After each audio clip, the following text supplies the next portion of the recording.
A mensagem de hoje, o tema dela é Vencendo o Inimigo.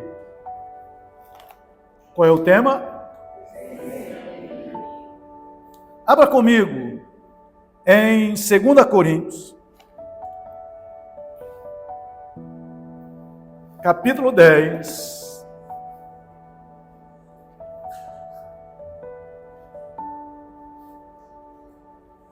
Segunda Coríntios, capítulo 10,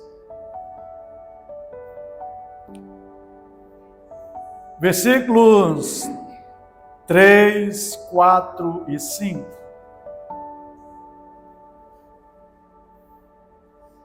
Amém? Porque embora andando na carne, não militamos segundo a carne, porque as armas da nossa milícia não são carnais, e sim poderosas em Deus, para destruir fortalezas, anulando nós sofismas e toda altivez que se levanta contra o conhecimento de Deus e levando cativo todo o pensamento à obediência de Cristo. Amém? Aproveito para ler também, você ainda está de Bíblia aberta. O capítulo é o mesmo livro, 2 Coríntios, capítulo 11. E agora eu quero ler o versículo 3. Mas receio que assim como a serpente enganou a Eva com a sua astúcia, assim também seja corrompida a vossa mente e se aparte da simplicidade e pureza devidas a Cristo. Amém? Então é a partir daqui que eu quero ministrar aos meus irmãos. O Evangelho começa com uma palavra-chave chamada arrependimento. Esse foi o Evangelho, ou essa palavra que João Batista, a gente vai ler no capítulo 3 de Mateus, naqueles últimos dias apareceu João pregando no deserto da Judeia e dizendo: arrependei-vos, porque está próximo o reino dos céus. Depois nós vamos ver Jesus sempre falando: arrependei-vos, porque é chegado o reino dos céus. Os apóstolos em Atos, eles começam dizendo, e Pedro vai: arrependei-vos, para que sejam cancelados os vossos pecados. Bem, a questão é: o que é arrependimento? Arrependimento é mudança de mente, não é isso? Metanoia, mudança. Mas eu diria que arrependimento é algo, eu até escrevi aqui para que eu não esquecesse aquilo que veio ao coração. Arrependimento é um quebrantamento de coração por causa do pecado, que é tão profundo que isso nos conduz, sabe, a uma mudança. Arrependimento. Irmãos, quando alguém se arrepende, não é uma questão dele mudar de mente negativa para mente positiva. Ah, eu pensava desse jeito, agora eu vou pensar de outro. Não, é um impacto com a presença de Deus, a ponto da pessoa perceber que aquilo que ela pensava não lhe serve mais e ela é impactada com aquilo que Deus tem. Isso é arrependimento, e as pessoas mudam não só a mente, mas a expectativa, ou a perspectiva de como ela vive. Amém? Entenderam? Se você não mudar a sua perspectiva de como você vive, você nunca se arrependeu. Tudo que você vai fazer mudar hoje um pensamento, mas você será atraído novamente com os pensamentos antigos e você dá 2 passos para frente, mas é puxado para trás, porque um homem e uma mulher vivem conforme eles pensam. Amém?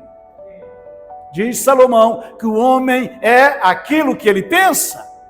Então, pensamento é você ser, como disse, impactado em quebrantamento. Irmãos, deva haver quebrantamento. Escuta, toda vez que eu peco ao Senhor, se não houver quebrantamento no meu coração, não haverá arrependimento de verdade. Você vê pessoas que dizem assim, não, eu me arrependi, eu não faço mais. Mas se o seu coração não for quebrantado, ela volta e faz tudo de novo. Mas vamos lá. Ainda estão de Bíblia aberta?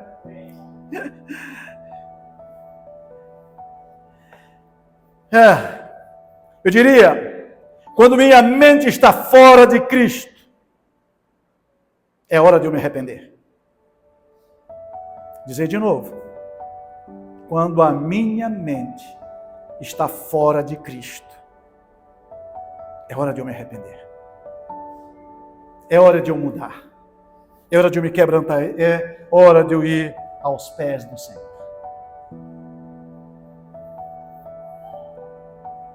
Mas como vencer o inimigo?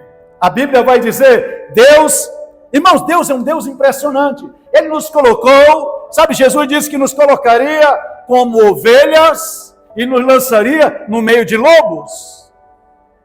Não é isso? Mas ao mesmo tempo, quando Jesus falou, ou quando a palavra de Deus fala sobre guerra, Deus não nos deixa no meio de uma guerra sem armas. Presta atenção nisso.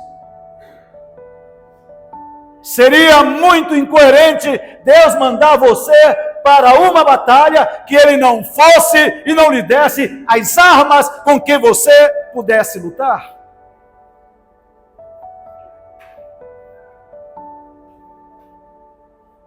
Então Ele nos dará as armas para que você não seja vencido, para que eu não seja vencido. Escuta. E nós não podemos abdicar daquilo que Deus nos deu. Paulo, quando escreve aos irmãos, ele diz assim, olha, se vocês querem ter vitória, saibam de uma coisa, vocês não podem lutar com armas carnais. Ele diz, ainda que a gente viva, sabe, neste mundo carnal, nós não militamos com as mesmas armas do mundo. Escuta, todas as vezes que você luta com as armas do mundo, você já perdeu.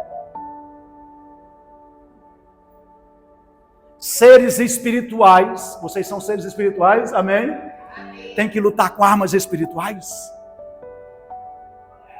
Não são carnais. Ei, quando tu entra em contenda com alguém, porque alguém te feriu, quando você então se vinga, você está lutando com armas carnais.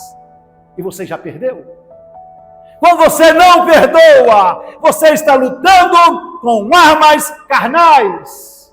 Quando você não ama e você quer conquistar alguém, você pode lutar com todas as suas forças, mas se você não lutar com as armas espirituais, você já é um derrotado. E quando o medo vem? Quais são as armas que você, sabe, pega quando o medo, a ansiedade?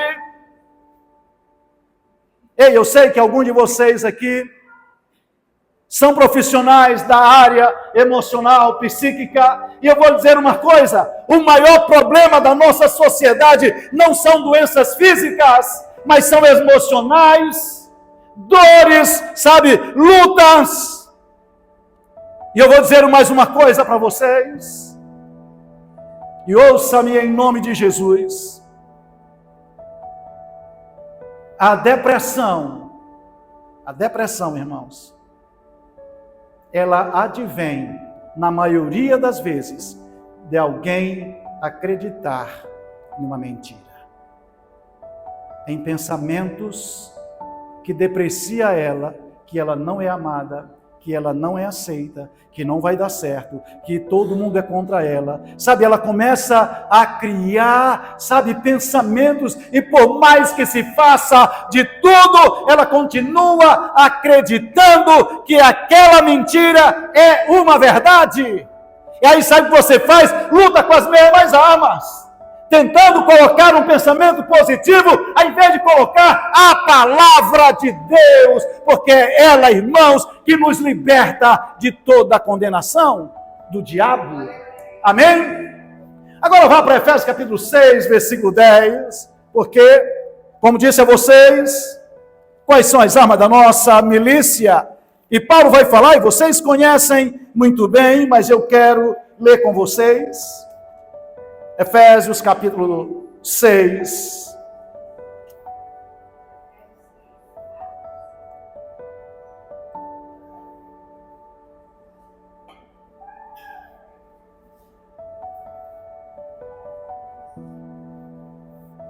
Escutem aqui, servo de Deus em nome de Jesus. Nossa luta não é contra carne nem sangue. Quantas vitórias você e eu poderíamos ter alcançado e não alcançamos porque lutamos com as armas erradas.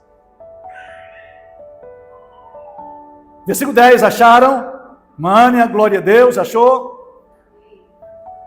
Quanto mais, irmãos, sede fortalecidos no Senhor e na força do seu poder. Olha, mente, alma, coração fortalecido em Deus, fé fortalecida em Deus. Escuta, se você não for fortalecido, você será um fracassado. Aí diz, revestivos de algumas armaduras de Deus, correto? Não. Alguns pegam algumas armaduras e pecam porque não pegam todas elas. Eles toda a armadura de Deus para poder ficar o quê? Firmes contra quem? As astutas ciladas do diabo. Ele está como um leão em derredor, buscando a quem possa tragar. Sabe como ele faz isso? Com mentiras.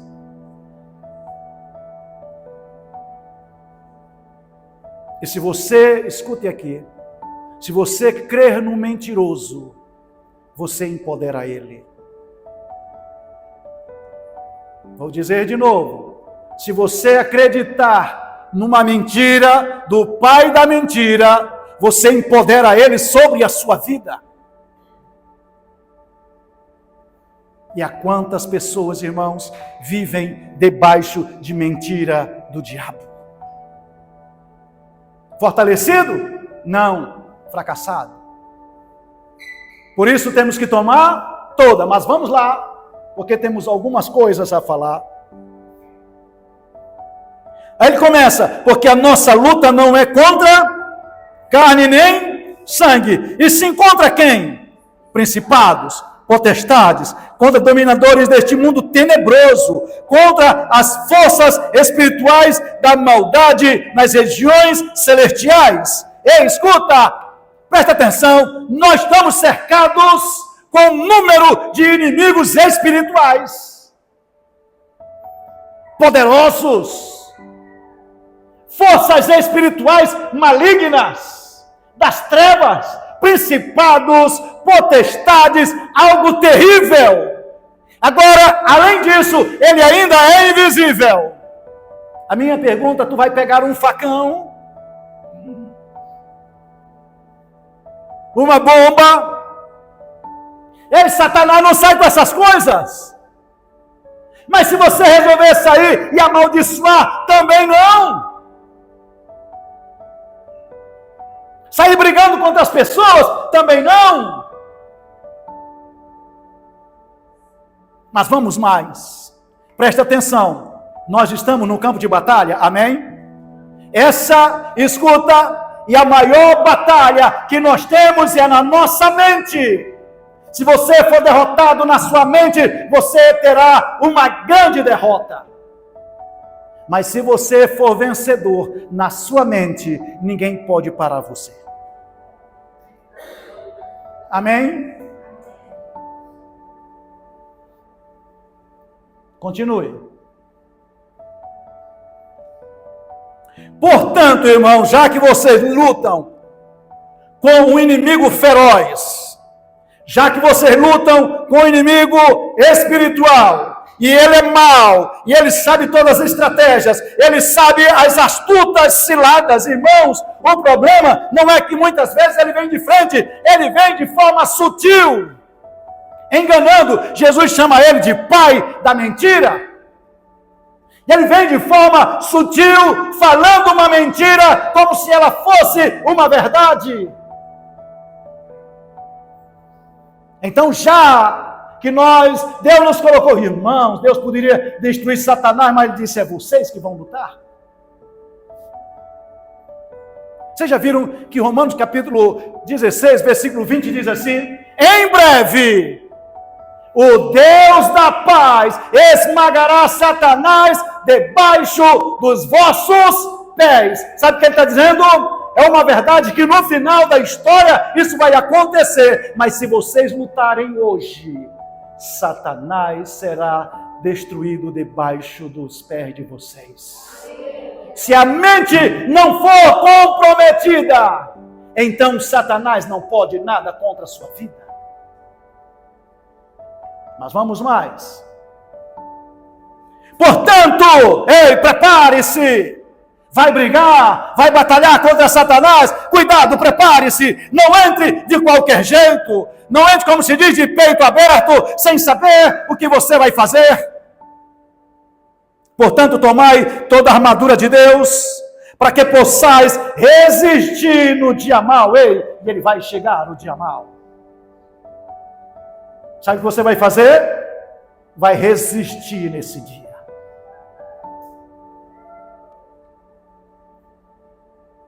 E depois de ter vencido tudo, permaneceis inabaláveis. Estai, pois, firmes, cingindo-vos com a verdade, primeira verdade, vertindo-nos da couraça da justiça, calçai os pés com a preparação do evangelho da paz, embraçando sempre o escudo da fé, com o qual podeis apagar todos os dardos, ele sempre lança, inflamados do maligno, seja, é um dardo de fogo contra você. Tomai também o capacete da salvação e a espada do Espírito, que é a palavra de Deus. Agora não é só isso, faça isso como? Com toda oração e súplica, orando em todo tempo no Espírito, e por isso vigiando com toda perseverança e súplica por todos os santos. Ele diz, ei, não basta ter só as armas. Depois de você preparar a mente, preparar a força do braço, preparar com a espada do Espírito, capacete da salvação, sabe? Depois de tudo isso, vocês têm que fazer uma coisa. Vocês têm que continuar orando. E orando só? Não. Vigiando em todo o tempo contra as astutas ciladas. Vocês estão pensando que Satanás olha para a gente e acha, não, eu não vou perturbar ele, porque ele está tão bonzinho, ele é gente boa, ele faz umas coisas tão legais, é aí que ele quer vencer você? E vou dizer mais uma coisa, irmão Jesus, Satanás não se preocupa com o teu sacrifício. Vou dizer de novo, Satanás não se preocupa com o teu sacrifício a Deus, desde que esse sacrifício não seja de tudo, com tudo que você tem. Lembra de Moisés e Faraó? Moisés, depois de várias vezes ter ido com Faraó, que ele disse que não ia, ele disse, não, tudo bem, mas vamos fazer o seguinte, vai vocês, mas deixa as mulheres, as crianças, o resto de Moisés disse, não, vai nós e as mulheres. Tudo bem, então vai vocês, as mulheres, mas deixa o gado. Ou seja, Moisés disse, nós vamos sacrificar. E Satanás diz, não, vocês podem até ir, mas deixa um pouquinho aqui. E a palavra de Moisés é, ou nós vamos sacrificar tudo, ou nada. E a palavra para você e para mim é, ou nós vamos sacrificar tudo a Deus, levar ao altar toda a nossa vida, ou nós vamos cair nas ciladas de Satanás. Quando ele apareceu, irmãos, sabe, lá no monte da tentação, né? Ele não disse para Jesus assim, se tu deixar de adorar a Deus e me servir só um pouquinho, está de bom tamanho. Ele não disse para Jesus deixar de adorar a Deus. Lembram disso? Ele não falou, disse, não, acende uma vela para Jeová, outra para mim. Não tem? O pessoal não diz assim, né? Que acendeu uma vela para Deus, outra para o diabo. Ele não, sabe, Satanás não está preocupado de exclusividade. Ele só quer que a gente dê um pouco de espaço para ele, e aí ele acaba com tudo.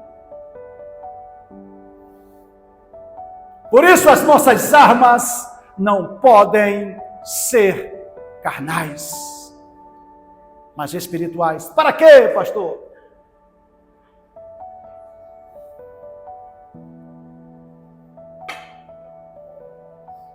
De Bíblia aberta ainda. Para que servem essas armas? Voltemos para o texto de 2 Coríntios, capítulo 10. Porque, embora andamos na carne, não militamos segundo a carne, porque as armas da nossa milícia não são carnais, e sim poderosas em Deus. Para que serve? Para destruir fortalezas. Pense comigo. Diferente daquilo que o Salmo, acho que o 125, diz assim como o Senhor está de redor de Jerusalém, assim como os montes estão de redor de Jerusalém, assim o Senhor está de redor do seu povo. Lembra desse Salmo? As cidades eram fortificadas, sabe? Para que o inimigo não vencesse. Mas nesse aspecto aqui, a história é outra.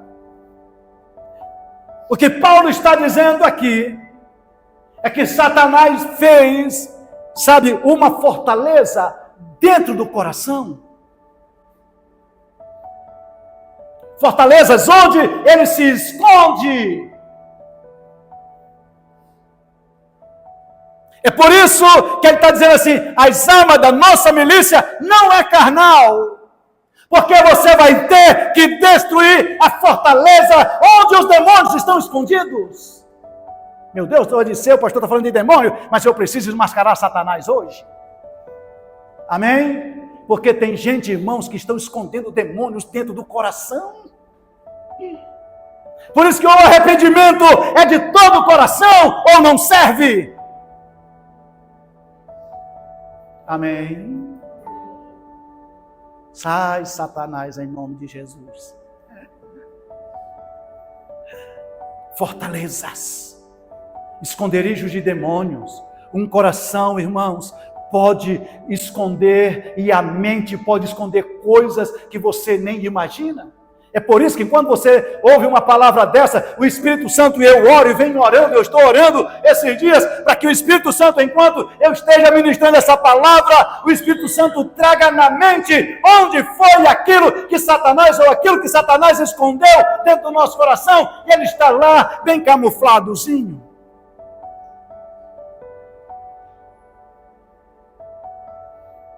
E alguns não vencem.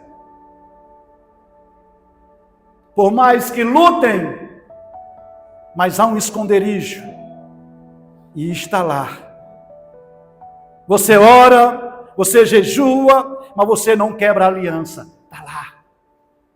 Você, sabe, abriu uma brecha, como se chama por aí, abriu-se uma brecha e lá ficou escondido, numa hora que você nem imagina, ele vem para fora.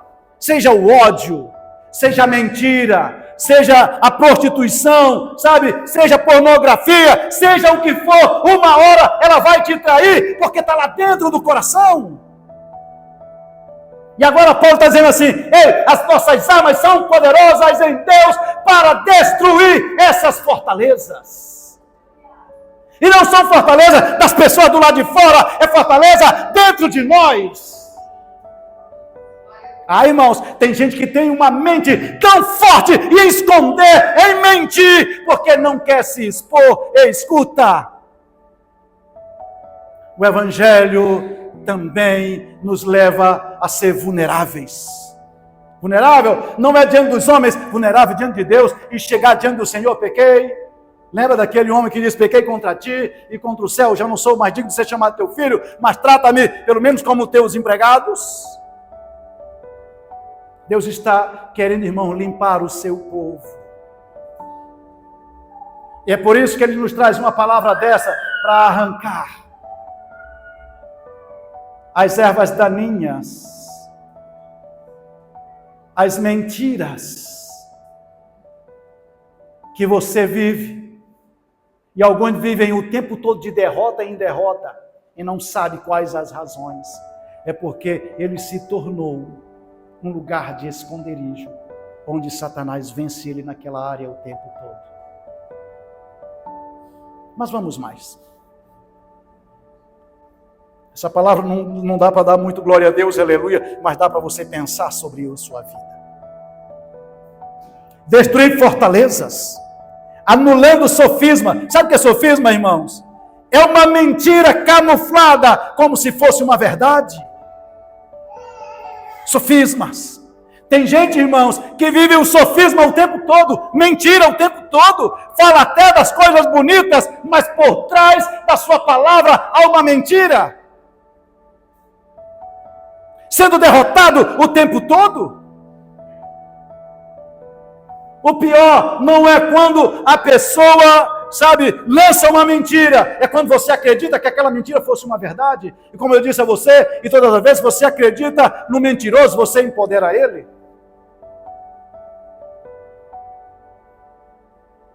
E a gente não se levanta. Porque o sofisma tomou conta do coração, ao invés de uma verdade. Lembra que Jesus disse, em João 8,32, quem lembra? E conhecereis, e a verdade, como é que é, de novo?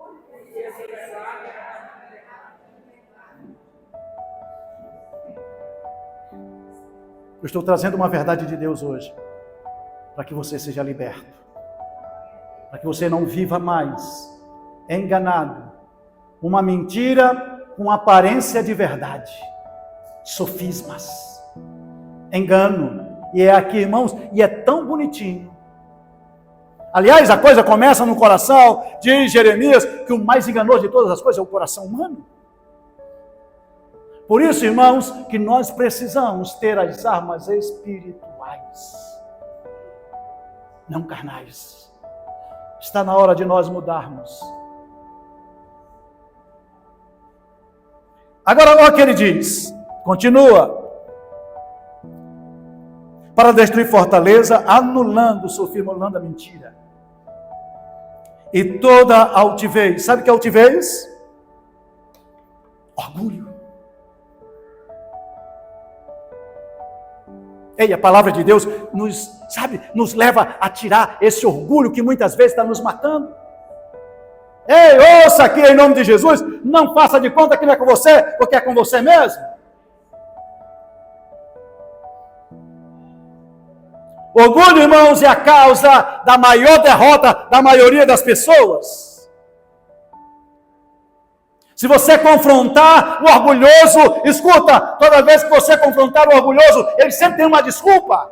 A culpa sempre é dos outros, nunca dele. Ele não aceita repreensão. Aliás, Salomão vai falar sobre isso e chama ele de tolo. Todas as vezes que você repreende um tolo, ele fica com ódio de você. Sabe por quê? O orgulho deixa um homem tolo.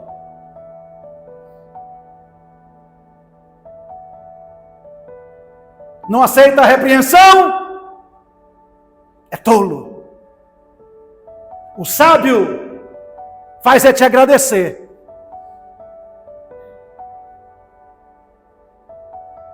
Escuta, primeiro pecado que aconteceu no universo foi o orgulho de Satanás. E ele continua com a mesma tática, levando os corações a serem orgulhosos, porque o orgulhoso não permite que a verdade penetre seu coração. Não permite ele se perceber quem é ele. Mas vamos mais.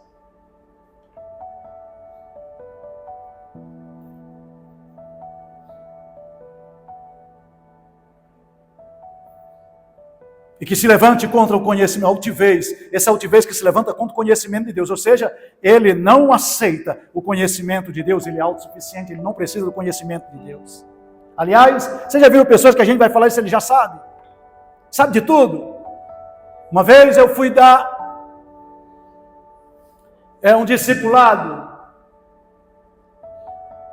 e uma moça chegou, e era a primeira vez dela, perguntei o nome, ela falou, e ela foi logo, Rosana, me dando o currículo dela. Ela disse: eu sou doutora fulana de tal, estou doutorando em psicologia e faço não sei o que, começou, e trabalho não sei aonde, começou a dizer tanta coisa, e por final ela disse assim: eu só vim aqui mesmo para você me batizar, porque eu já sei de tudo. Oh, meus irmãos, aí é que é me provocar. Eu digo, é verdade. A irmã está doutorando na mentalidade grega. Seu estudo é da mentalidade grega, não da de Cristo. Aliás, eu vou dizer, me perdoe, mas eu vou lhe dizer, tire as sandálias dos teus pés, porque o lugar que está aqui é santo. Ela levou um susto, eu digo, é verdade. Todo orgulho vai ficar do lado de fora da porta, ou então você nunca vai conhecer o Evangelho. É claro que foi a última vez que ela foi na igreja. Ela não voltou mais, porque o orgulho não permitia. Sabe, irmãos, porque alguém sabe de algumas coisas, elas acham que sabe de tudo e não sabem. Outra vez eu fui dar um discipulado e o irmão já era antigo na igreja. Ele disse: pastor, eu sou polêmico, cuidado com o que você vai falar. Eu digo: meu irmão, pode vir quente que eu vou fervendo para cima de você. Aí eu fiz 3 perguntas e eu descobri que ele nunca entendeu o Evangelho. Só 3, aliás, nem a segunda ele respondeu. Porque as pessoas, irmãos, são cheias de orgulho e não permite que a graça de Deus invada seus corações. Cuidado com o orgulho. Aliás, é hora de nós lutarmos com as armas espirituais para arrancar e exorcizar esse demônio do orgulho que vai no nosso coração.